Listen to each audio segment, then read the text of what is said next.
Cinderella's Secret Wish. Once upon a time, in a house filled with shadows and dust, lived a kind girl named Cinderella.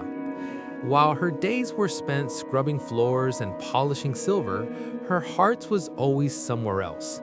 She didn't dream of gold or jewels. Cinderella had a secret wish. She wanted to be a master baker and share her sweet treats with the whole kingdom. Cinderella lived with her stepmother, Lady Marilla, and two stepsisters. Lady Marilla was a cold woman who loved rules and chores. One morning, she marched into the kitchen with a frown.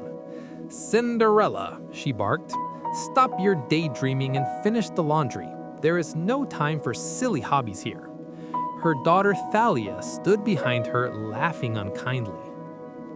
The second stepsister, Lyra, was just as difficult.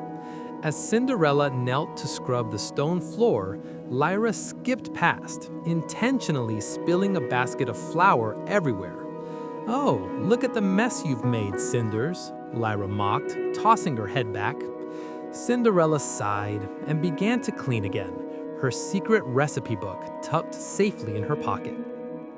One evening, a grand invitation arrived. The king was throwing a ball.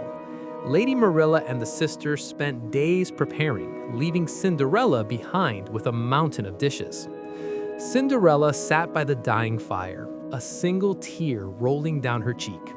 Suddenly, the room began to shimmer with golden light. A warm voice whispered, "Dry your tears, dear child." Astra smiled and waved her wand.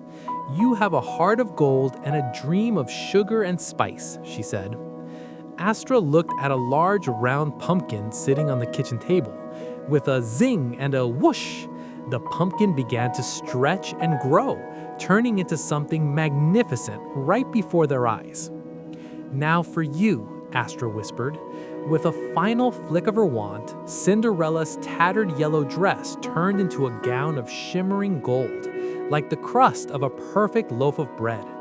On her feet were slippers made of the clearest glass. "Remember," Astra warned, "the magic ends at the stroke of midnight."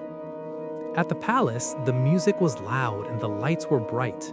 Prince Alaric was bored with the dancing until he saw Cinderella. She didn't talk about the palace or the crown. Instead, she told him about the perfect way to knead dough and the smell of fresh cinnamon. The prince was enchanted. He had never met anyone so full of passion. Suddenly, the great clock began to chime. Bong, bong. Cinderella gasped.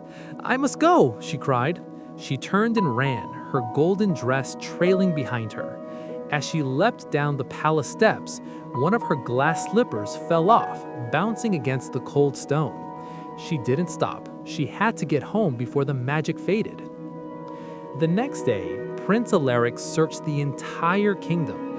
He carried the glass slipper on a velvet cushion. He didn't just want the girl who fit the shoe, he wanted the girl who spoke of dreams and kindness. He finally arrived at Cinderella's house. Lady Marilla tried to hide her, but the prince insisted on seeing everyone.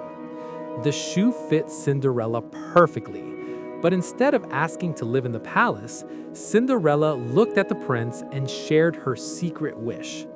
Prince Alaric smiled and took her hand. Together, they opened the Glass Slipper Bakery.